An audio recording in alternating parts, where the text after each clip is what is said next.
Ladies and gentlemen, welcome again. My name's Paul Jantz. Welcome to our Empire Masterclass show. It's our little bonus special show, I suppose, as we talk about some pretty cool things. We're going to be talking about mental health and well-being, and it's probably something that, whether it's in the household, whether it's in the workplace, we're going to go into a bit of detail about that. Now, we are here thanks to Professional Partners Education and our fantastic supporters at Hall Chadwick, Profit Master, Global Outsourcing, iKeep, and Lloyd's Auctioneers.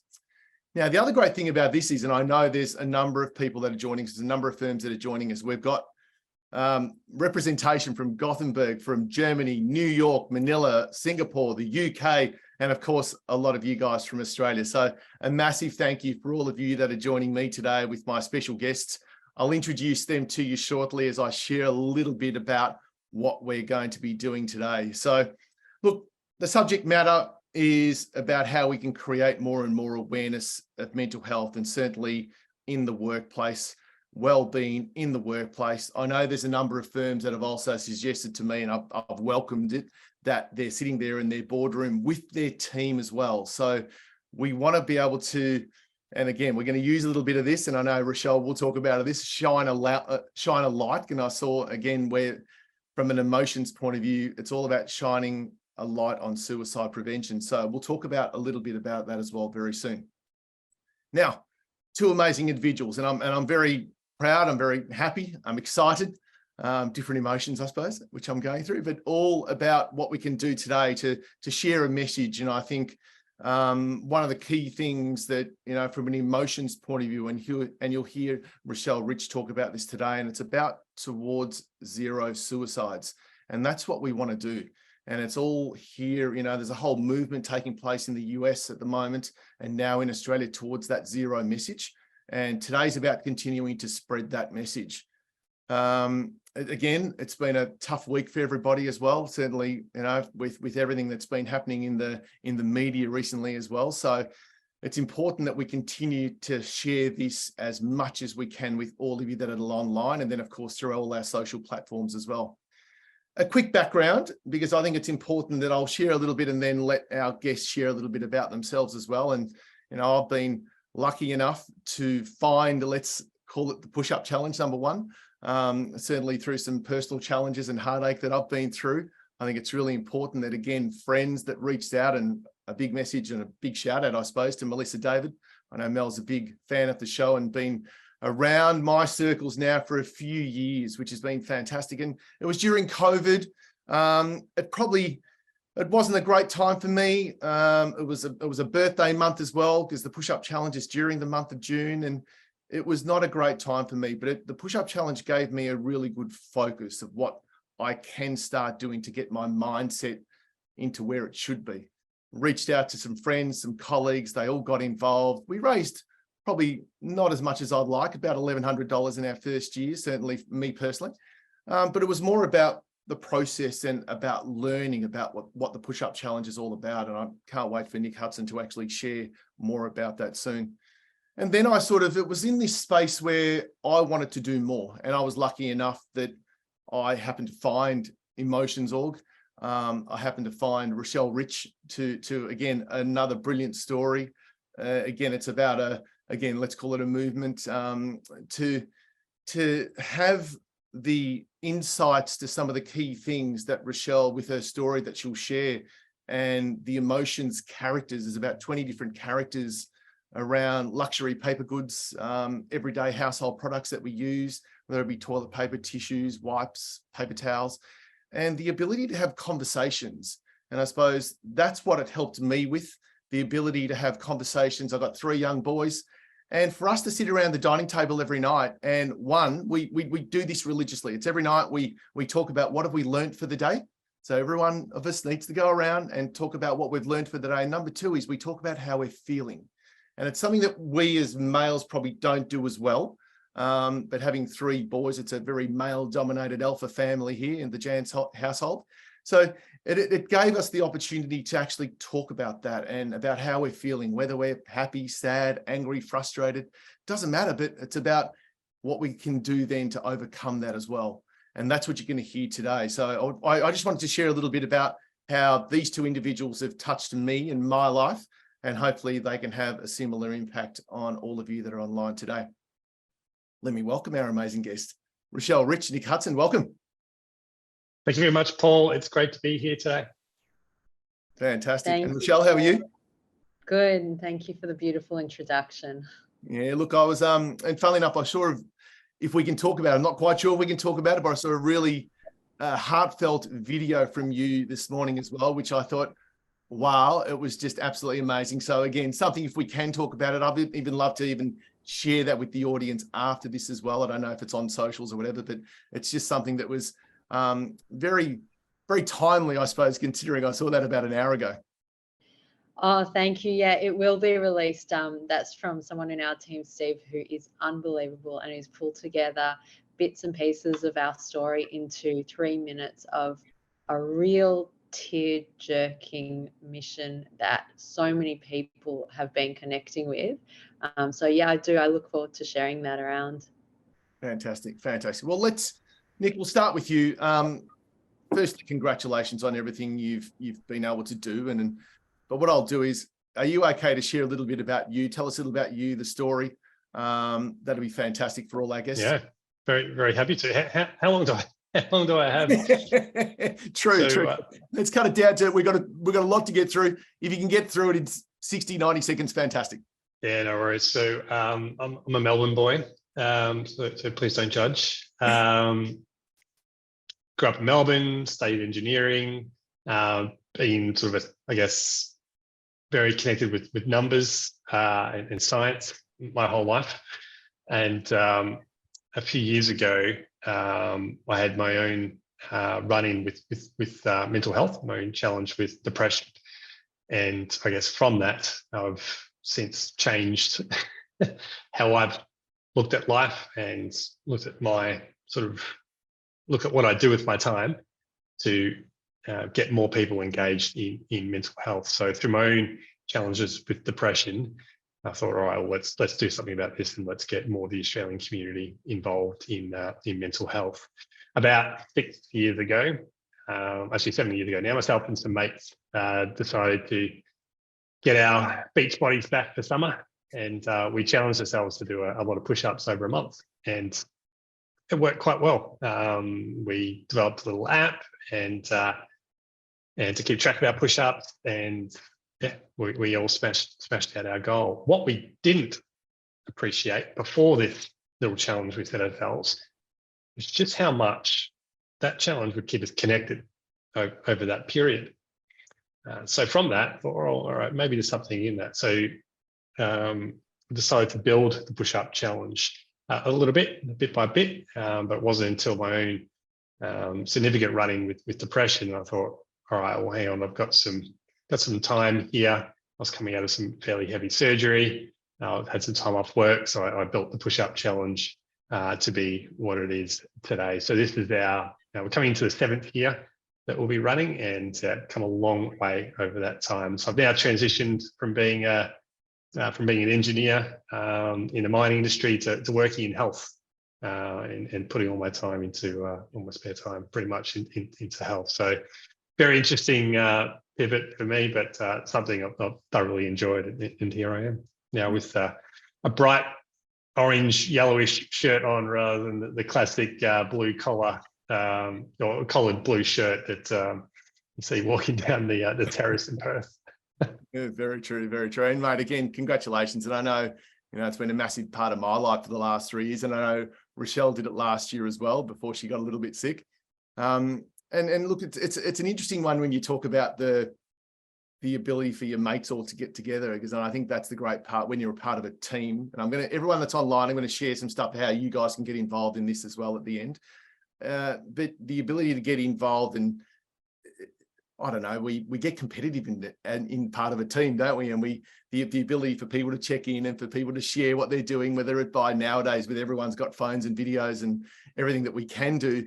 I mentioned my 3 boys before. I mentioned to you before, Nick, that I've got my little 7-year-old that actually wants to do the push-up challenge this year. I know he does. He only weighs about 21 kilos, so the ability of him to do 150 a day is not a problem at all.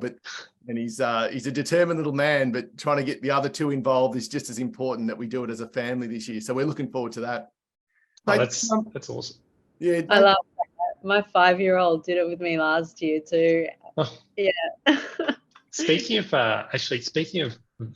ages of participants, we got a complaint come in yesterday, which was pretty interesting.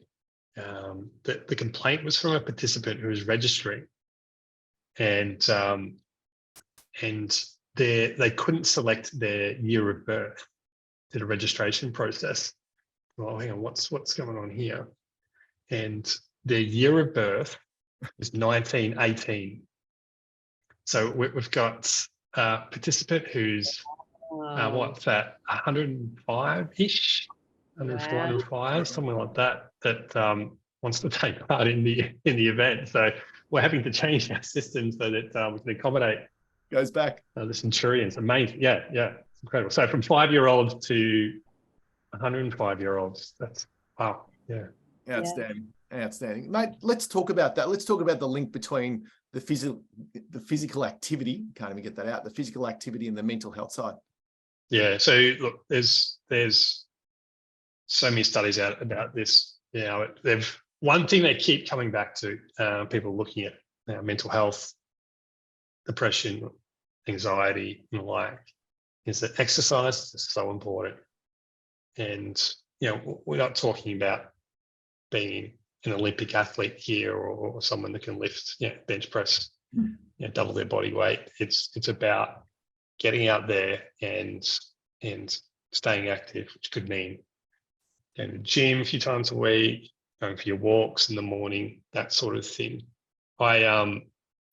If you're like me on social media, you may get hit occasionally with, hey, check out this app to keep your brain stimulated and test your IQ and all that sort of stuff. It's things to keep you alert.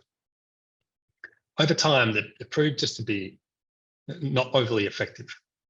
You can do all this stuff. You can do all these crosswords and Sudokus and all that sort of stuff, which I find to be quite a lot of fun. But it all comes to all these studies that keep coming back to exercise as being just so important, not only obviously for your body, but also for your mind. And getting out there, exercise has its benefit, obviously, but chances are when you're exercising, you're also probably getting outside, or perhaps even at least out of the house, so to go to the gym or whatever. So if you're getting out and about, it's also good for your mental health. If you're connecting with others, it's also good for your mental health. So in terms of connection, they talk about connecting with people being important for your mental health, and connecting with nature being good for your mental health. So spending time out amongst the green trees, or at least outside, which I know coming into May, it's getting harder and harder for majority of Australians as it gets a little bit colder and a little bit wetter. But the exercise, studies keep coming back to this, which is why it's just so important to keep your body active. Yeah, fantastic. And I know my partner and I, absolutely is paramount to what we do, and how we keep our brain and our mind active and our body active, and then we eat better. And there's so many different little situations like that work for us, and I'm sure it works for everybody else. Now, and you sort of mentioned this before as well, which is interesting. So people sometimes think that, I think when I first did this, and I'd like to believe I'm pretty fit, but push-ups are a very, very different element. And I don't think I could even do 10 at that stage before I started. And I think it was 3,123 maybe when I first started. Tell me about the number for 2023. And I think it's 3,140 foods on the shirt as well. Spot on. Yeah. Tell me what the messages that come with that daily, because I think that was one of the greatest things for me as well, that the learning aspect, which was quite phenomenal. Yeah, so the push-up challenge it's a free event, and it's free because we're trying to encourage as many Australians as possible to get behind it. And the reason why Australians should get behind it is that that 3,144 is a very meaningful number. We occasionally get people contacting us or pulling me up at parties where I was saying, hey, Nick, 3,144, it's a crazy high number. It's too much. And I say, yeah, look, it is high. That is the number of Australians who took their own lives the last recorded year, that being in 2021.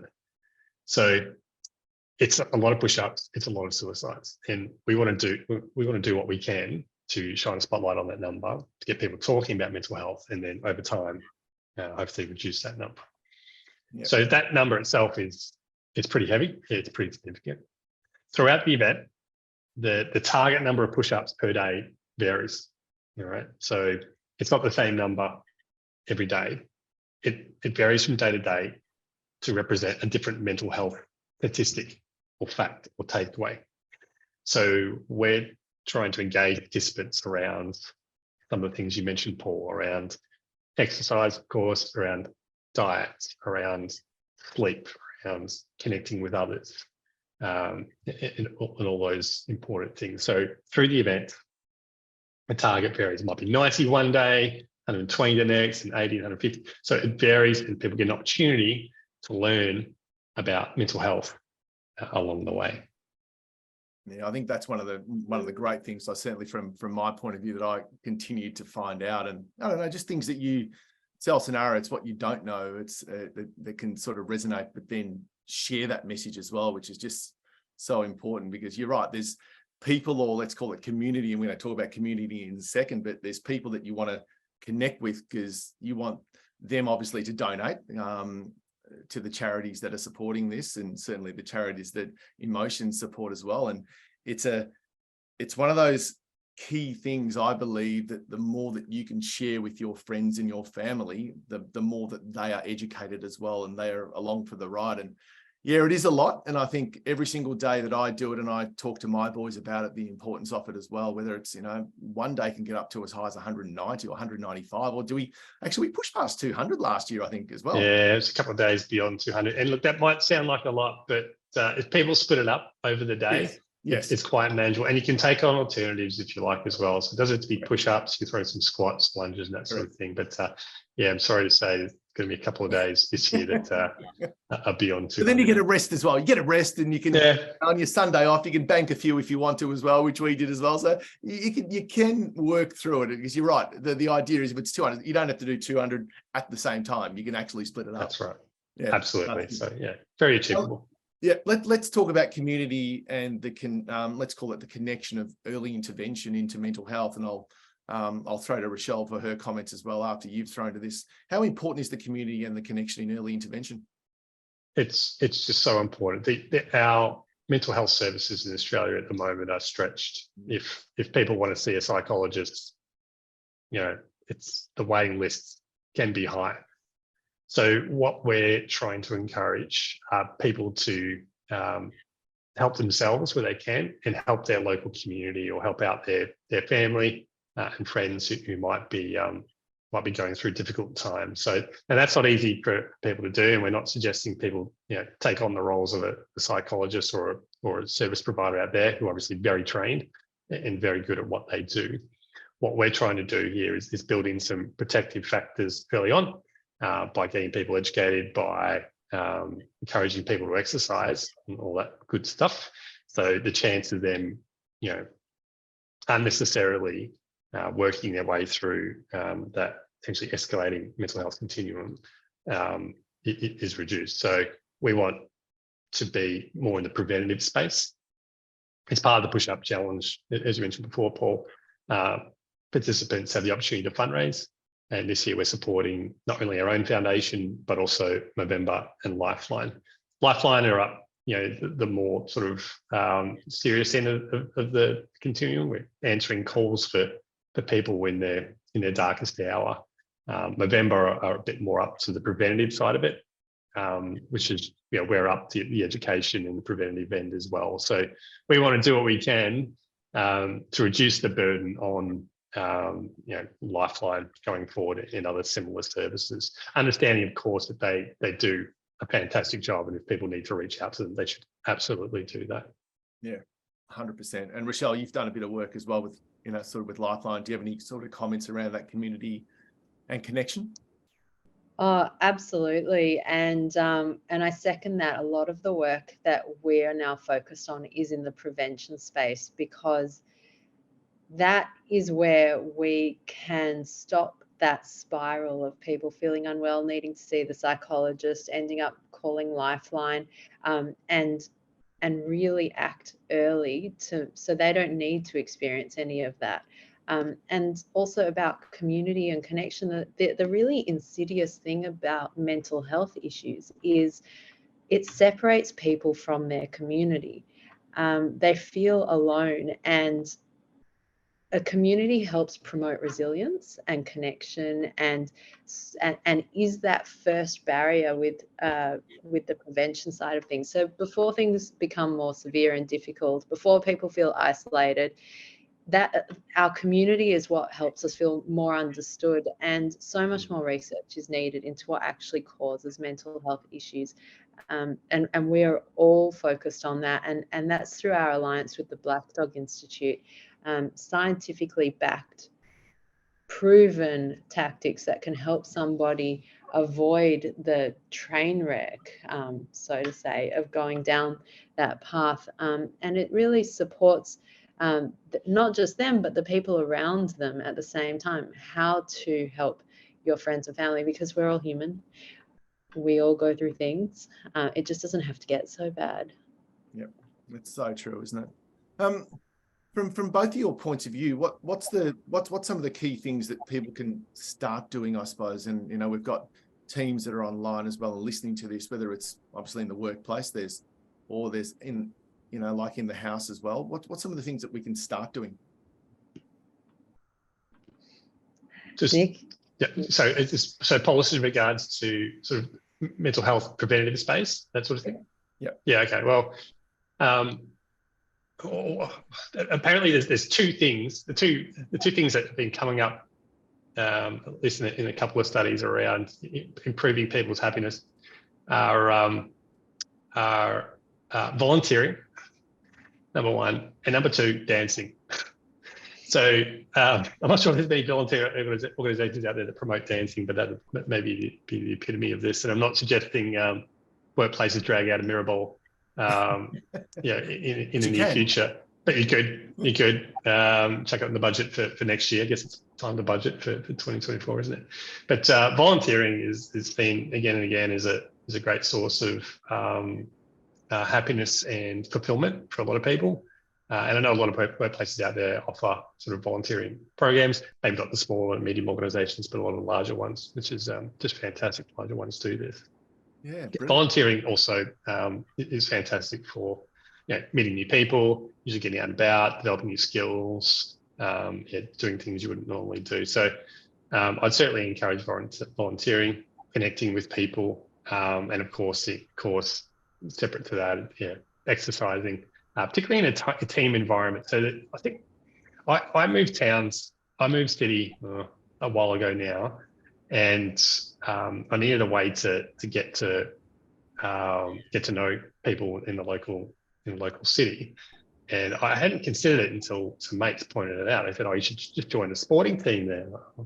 Who's going to want me? I'm a bit of a hack at most things, but turns out the teams were for desperate for just about anyone. So I put myself on a list. Next minute, all these people call and say, "Hey, do you want to join our team?" Like, "Oh, right, not very good at these sports, but I'll give it a shot." Next minute, enjoying it, and the rest of it. So there are ways to get involved in community-based sports teams, which I'd also encourage. Yeah, I think that's sort of one of the great things about again having the three boys, and whether it's basketball, whether it's football, we try as much as possible to get off devices and get out there and run around and get in the fresh air. And so we play a lot of footy, and then I find myself also coaching the junior sides, and it's amazing how much that does. And I never thought about it until you actually mentioned it in terms of that volunteering side. It's amazing how much impact that actually has. It really does.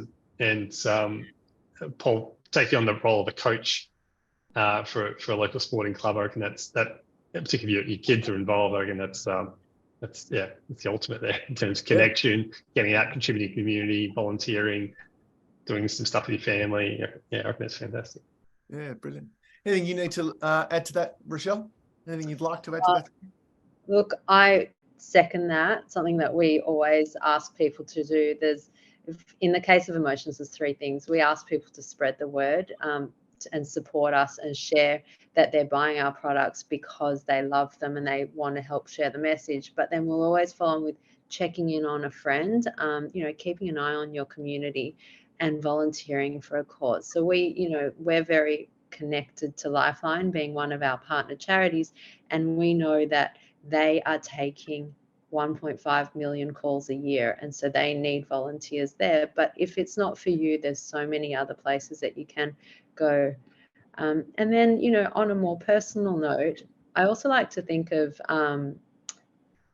if we ignore our physical fitness, we see it, we tighten up, we feel unwell, our body weakens. But mental fitness is very similar. So there are strategies around having a strong and flexible mindset. And that's where meeting new people through volunteering works out. And then it's the prevention of having people around you, and also just the basics of having enough sleep and healthy food and regular exercise. It's the holistic approach to mental health and community and supporting one another.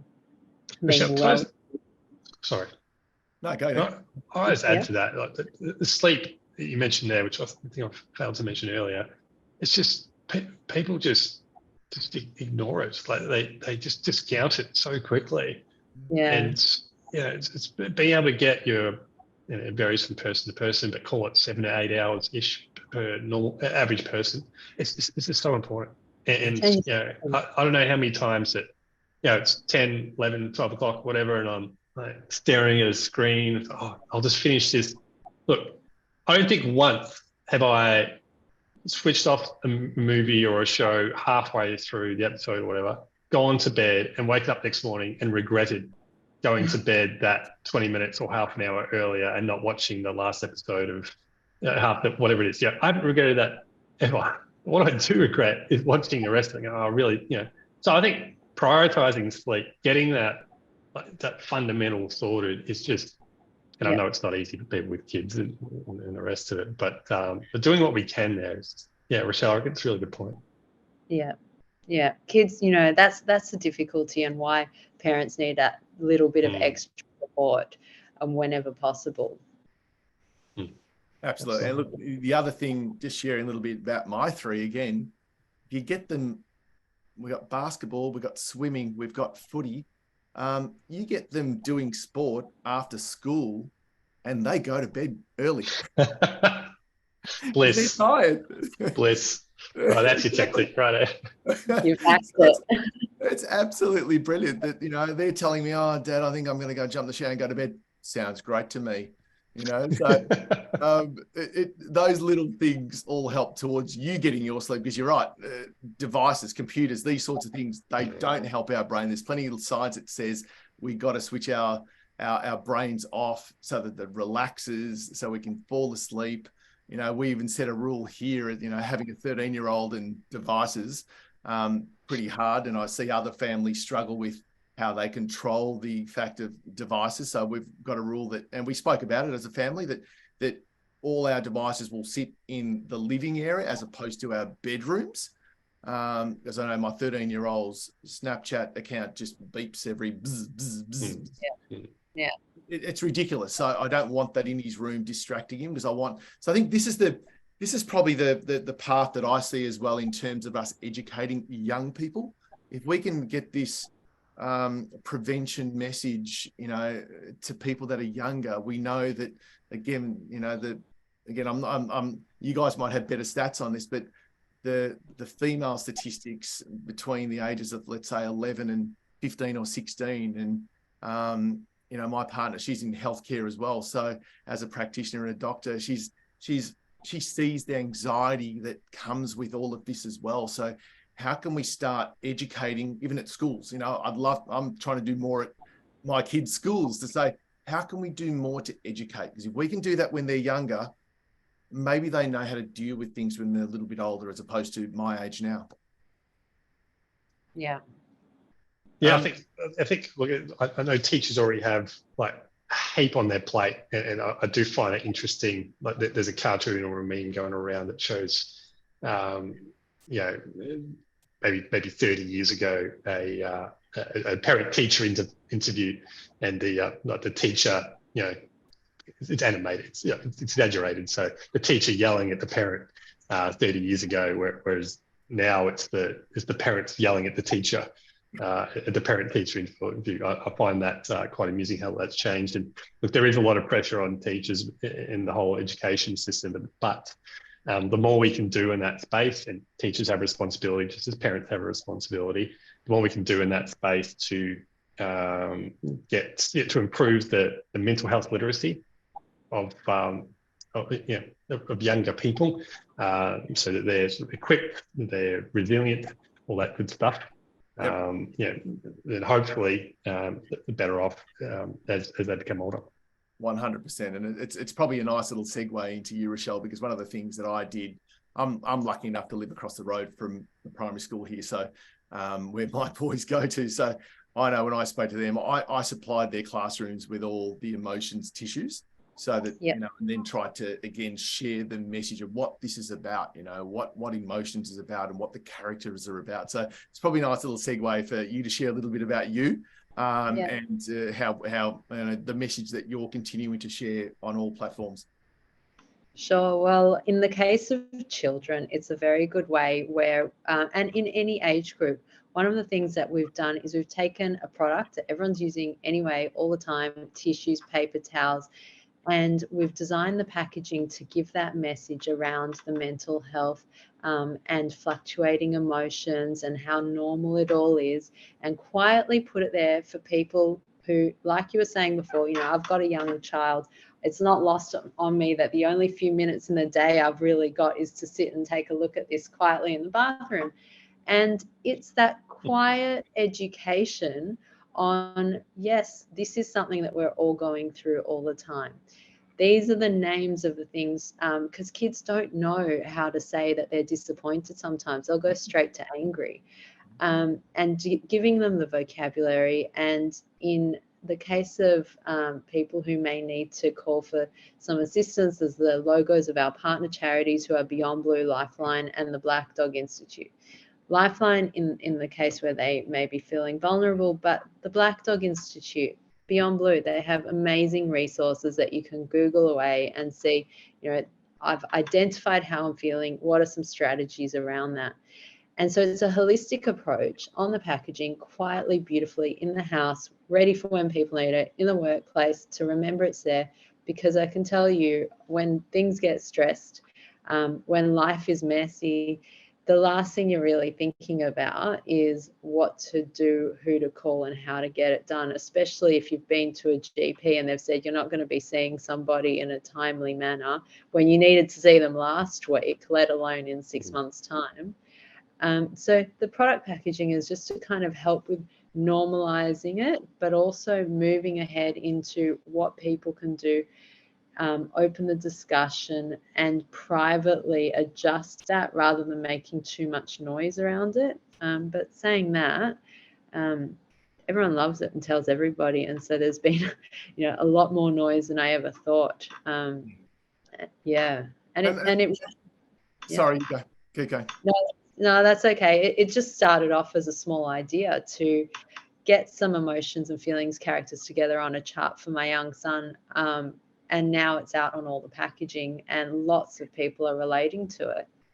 And I think that's the great part about it, when, the boys, well, there's one, my middle one in particular. So, and he's got ADHD. So we've had a few challenges there as well, but it's about using your word there, normalizing it, where we can just talk about it as a part of our everyday narrative. It's, what we do and how we do it. And he'll come and bring the wrapper in, and he'll say to me now, he's proactively coming to me and going, Dad, I'm feeling really happy today.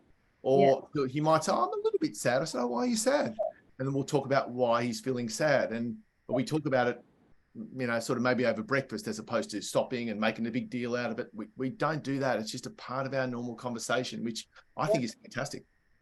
Yeah, really different response when someone says to you, a little kid especially, they say, I'm feeling nervous.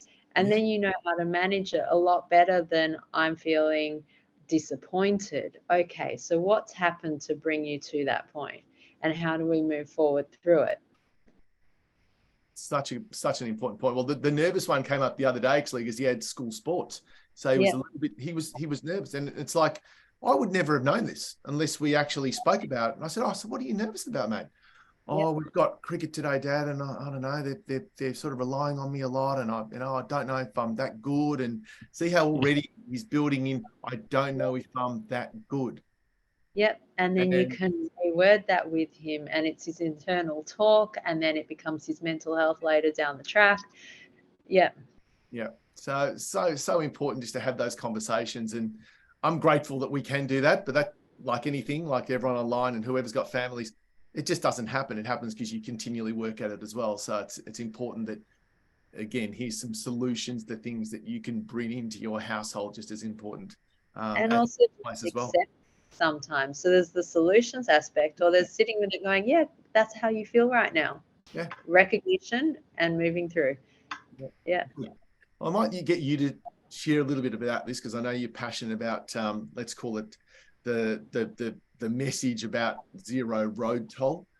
You okay to share your thoughts on why stats on road toll get so much more attention than death by suicide rates? All right. So the stats. We know that Nick is wearing a t-shirt that says 3,144 people died from suicide in 2021. In that year, 1,116 people died on the roads in Australia. So that's about a third. It's less than half, and more than it's about 3 times the problem.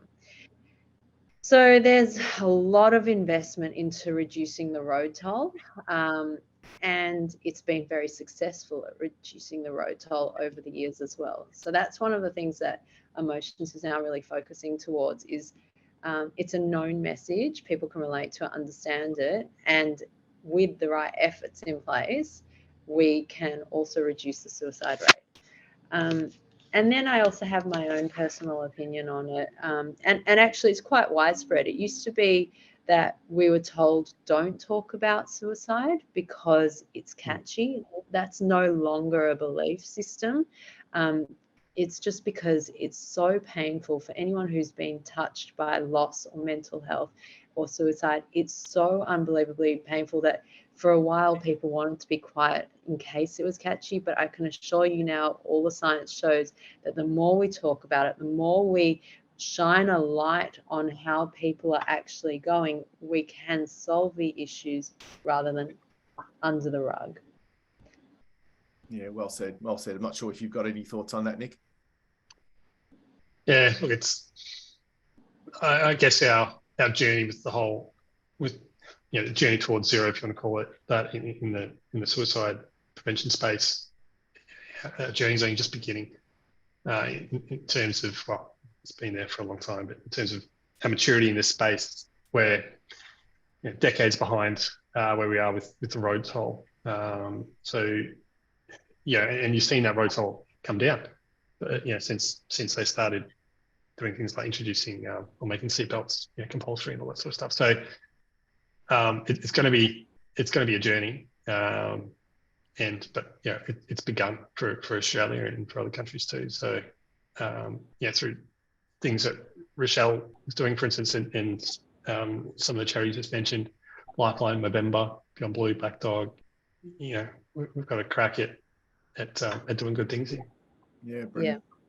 Yeah. That's the great thing about, I suppose, what you're doing in the month of June. So the push-up challenge is in the month of June, while this is now broadening, which is great. But I think we're doing, is it 23 days or 24 days? 23 days this year, yeah. So 23 days this year, 3,144 push-ups. And obviously, it's great that we've got something like you just mentioned it before with Movember. So Movember, Men's Health, in the month of November. Rochelle, tell me about because you've got a key motivation, Mitches, as well, to drive this 12 months of the year, 365 days of the year. Tell me about that. Oh, look, I take my hat off to you, Nick, and all that you've done for June and everyone's involvement. And it's the same with Movember, and across the board, everyone's efforts are all aligned. So you're doing it for a month, we're doing it all year round. It's all the same mission. Emotions is different in the sense that we're selling everyday products that everyone's using to remind them that we can all collectively come together, focus our spending on the problem as a community, and really drive the change that way. And so we are a quiet message in the background in beautiful white packaging every single day, because if people are feeling vulnerable, you don't know what day of the year it is. And also, you know, we've spoken a lot about male-dominated industries and the need, and we're seeing, you know, inquiries, corporate inquiries from, say, mining, construction, and, you know, we're in manufacturing, and these three male-dominated industries, they're accounting for, well, 75% of people who take their own life are male. And so that, you know, it's huge. And so now when we at least get our products out there, we know that we're addressing, say, you know, 75% of the issues, but we just don't know when and how and where. And so together, it's like you said with the seatbelt, everyone is working towards one section of society as best we can to make that holistic approach come together over the decade. That's a really good point, Rochelle. So if you look at it from like a, what do you call it, road fatality perspective, you've got introduction of seatbelts, introduction of airbags, you've got road design, you've got drink driving stuff coming in, you've got educational things coming in. It's been hit by so many different what do you call it, dimensions to reduce it. And you know, a similar approach will be needed with mental health to a bit harder to engineer out, which is perhaps one of the challenges we've got. Well, certainly one of the largest challenges we have. Can't just, you know, just do this one simple trick to improve your mental health. You know, it doesn't exist. Yeah, it's going to be a journey. Yeah, and so we don't know any simple tricks, but we do know things about prevention, for example. So people need to be working in meaningful jobs and earning and not living on Centrelink if they want to be working, for example. So one of the things that we're doing at Emotions is we're creating jobs for people with, say, neurodiverse backgrounds, physical disabilities, barriers to entry into the workforce, where they have the option to earn and live like everyone else. And that's a preventative method for a big section of society.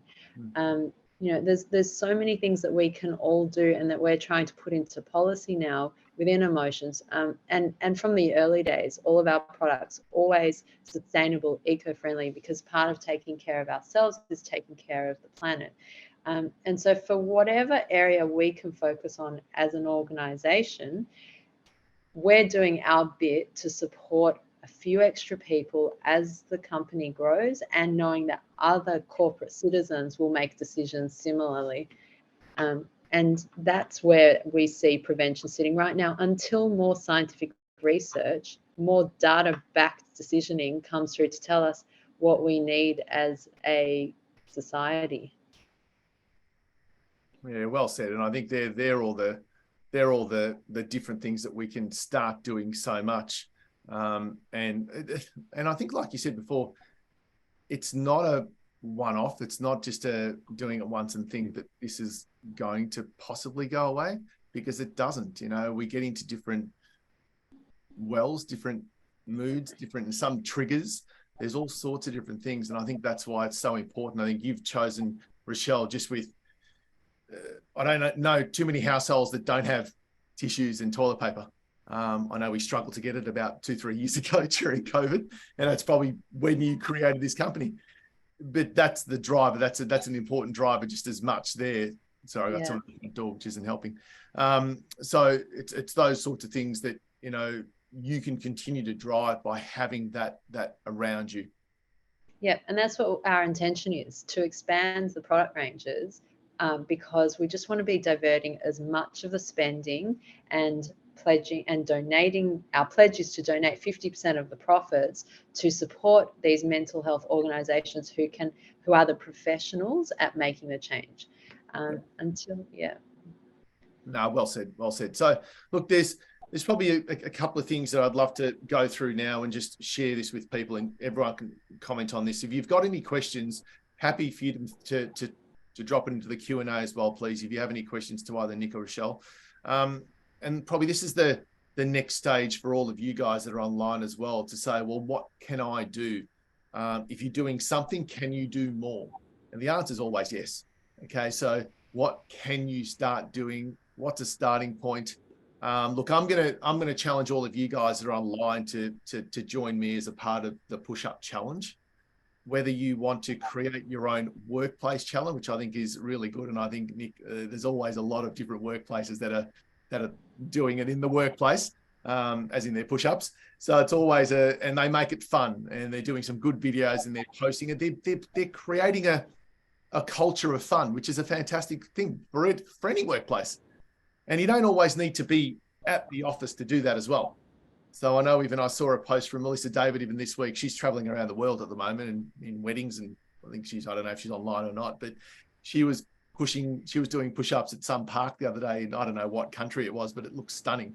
So there's always the opportunity to make it fun. So I'm going to challenge you guys. I'm going to send you a QR code as well. If you want to join my group that we've created, or my team, or you're an individual that wants to join a team, come on board and join us. The team that we've got, to be honest with you, I didn't know any of them when I joined as well. So a little bit out of your comfort zone sometimes to join a team, but everything's virtual. So you got the ability to catch up if you want to, but otherwise it's about just supporting and checking in on people. If you see people haven't been able to do their 100, are you okay? Can I do some for you? That's what it's about, And again, just bringing people together. Is that fair to say, Nick? I just want to check this, Paul. Are you saying you're going to do my push-ups for me? It's been recorded. Is this actually? Yeah, look, absolutely. We found push-up challenge to be so. Look, it's a free event that workplaces and schools and others, gyms, sporting clubs, etc. But workplaces in particular can pull off the shelf and use to get their people engaged in mental health.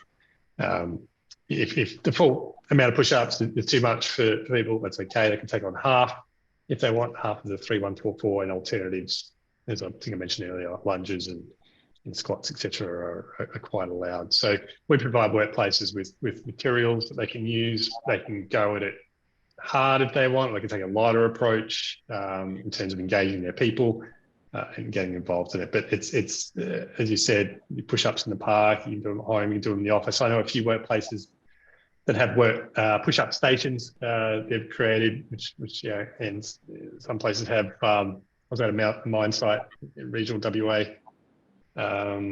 recently, and they've got this alarm system set up. So 1:15 every hour during the event, it's okay. Let's do some push-ups, and people just get down, smash out 5 or 10 or whatever they can. Yeah. So it's a great way to encourage conversations and get people engaged in an important topic. And the great part about this accounting community that I've been a part of for 25 years now is that I know every single one of you guys online, in terms of your accounting firm, would probably have 500 clients.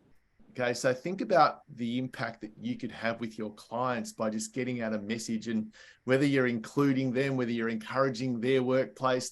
And it's the old 2-3 degrees of separation now, that they'll know something and they'll do something and then they'll include you. And now everything's about being viral and getting online and social, and people are looking for content. So this is a great opportunity, I believe, to do this, include your clients, get that out there. And, even if 10 of you did this with 500 of your clients, think about the impact that you can have. And I know clients of you, we know, even because Hall Chadwick's a great supporter at ours. So we know how many businesses could also be struggling, which then causes mental health issues. Okay, so if you're struggling as a business financially, we've seen some big businesses go out of business. I think Jenny Craig went out of business only today. So I think something happened today with Jenny Craig that I saw quickly on the news. So you can imagine companies having a massive impact on, and what's the flow down effect? It's enormous. So this is where, again, that all of you that are online, you've got the ability to say, what can I do? Do something, and doing something is better than doing nothing. And that's always, that's the motto that I try and instill in my children as well. And that's also why people buy our products, because it comes from leadership. Having a box of tissues on the table, it shows that leadership care, because business in any form, whether it's an accounting firm or Jenny Craig, goes through ups and downs just like we do. And the culture gets impacted, and you want to be showing that leadership care. So it's great to have at home, just as important to have in the office. Yep, 100%. And I think that's the great part about, even with emotions and what you're doing with Emotions Org there. To be fair, everyone's buying these products already. You know, if we're going to Woolies or to Coles, or it's getting delivered, which is what I do, your product's getting delivered. So you're not changing buying habits. You're just changing where you buy it from for a better message. Yeah, exactly. So you've got the ability to, again, from Emotions point of view, subscribing and getting regular deliveries to the home or the workplace, because again, just as important, whether it's sitting in your workplace or whether it's in your home as well. So that's the great part about it.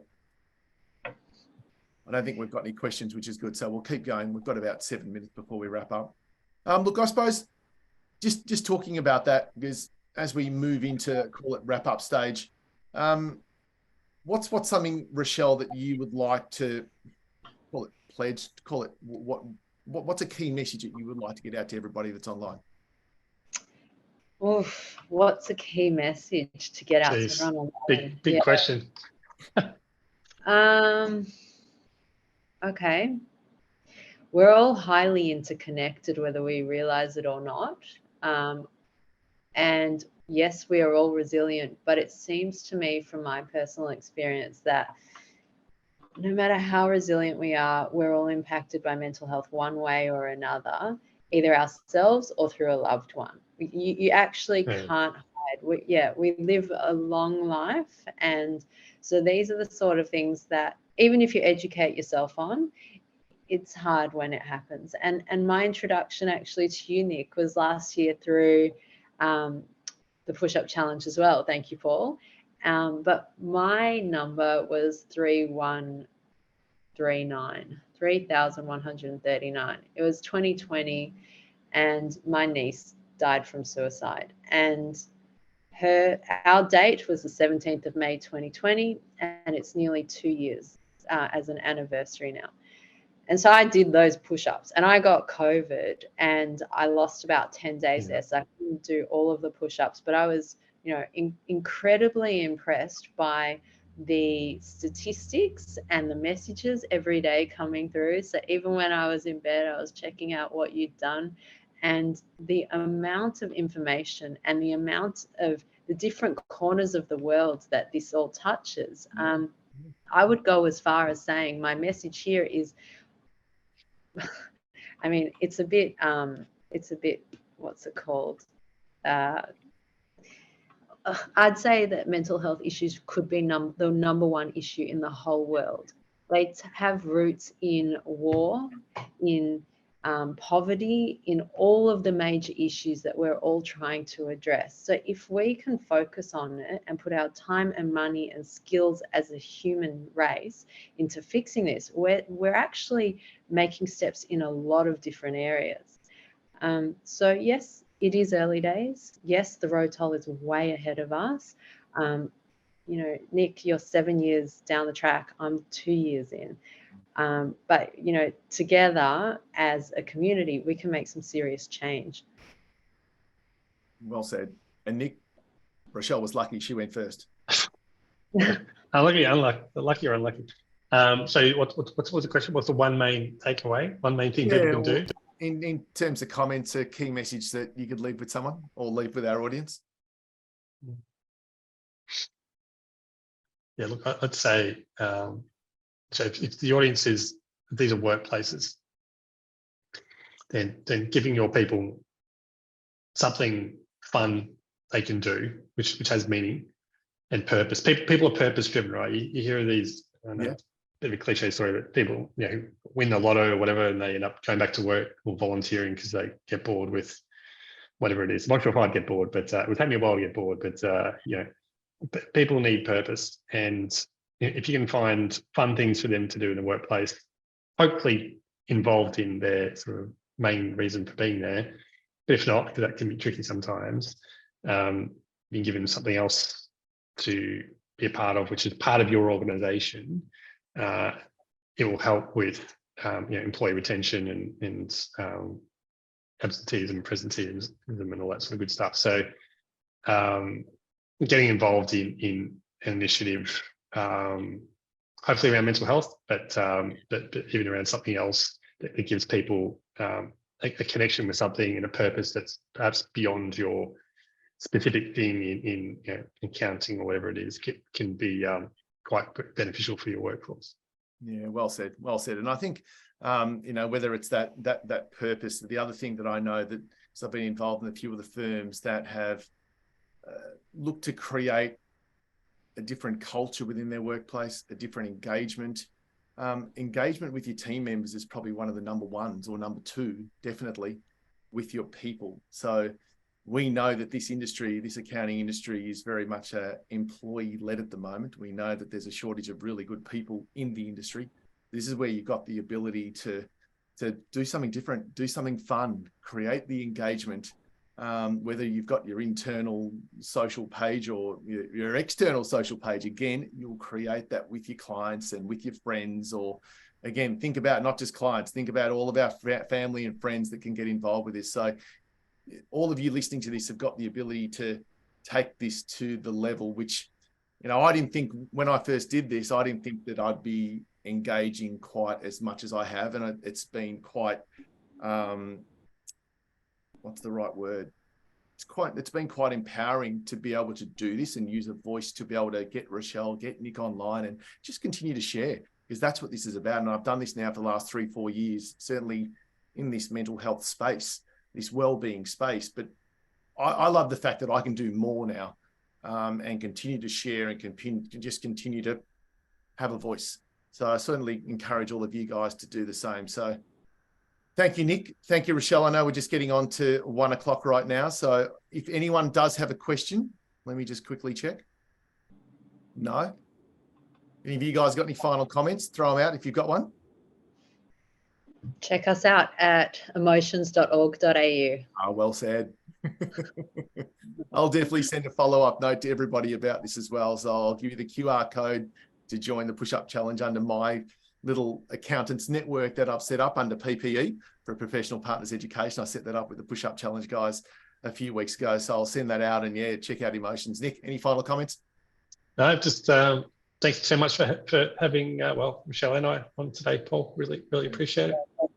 Thank you. Thank you. I know we're all Melbourne based, and we probably should catch up for a coffee and chat in more detail about what the things we can do together. So I certainly appreciate your time, Rochelle, your time, Nick. I know you guys are very, very busy. So giving us an hour to share all of this, and it was all pretty quick, but in the day, some fantastic key messages. To all of you that have joined us online, thank you. Massive thank you. I know there was a lot of people coming in from all parts of the world today, which was quite pleasing for me to see the connection that we're having. So thank you. My next show, as this was a little bonus one. So my next show is on our Empire Masterclass. I've got it with Jason Robinson from Future Advisory. So again, Jason and his firm at Future Advisory are massive on their team and the aspects of mental health and sharing that. I know that they are very, very big on that. But we're talking about growing pain. So on May 18, you might have seen my invite. May 18 is the next show. And we're talking about growing pain. So he's talking about his accounting firm that he's been able to grow from $1 million in fees to just over $3 million in fees in 3 years. And, it all sounds great, but there's a lot of lessons that can be learned to all the things, what to do and what not to do. So we're going to be going into a fair bit of detail. So I know we've already had a massive amount of people that have registered for that. If you haven't seen it, you'll get my email soon or check us out on socials. Signing off until I see you next time. Thanks, Rochelle. Thanks, Nick. Good luck with everything, Nick, for the month of June. I know I'll be checking in and you'll be seeing my stuff happening. Legend. Thank you. Thank you. Thanks for Thanks, having guys. us. See you Bye. later. Cheers. Bye.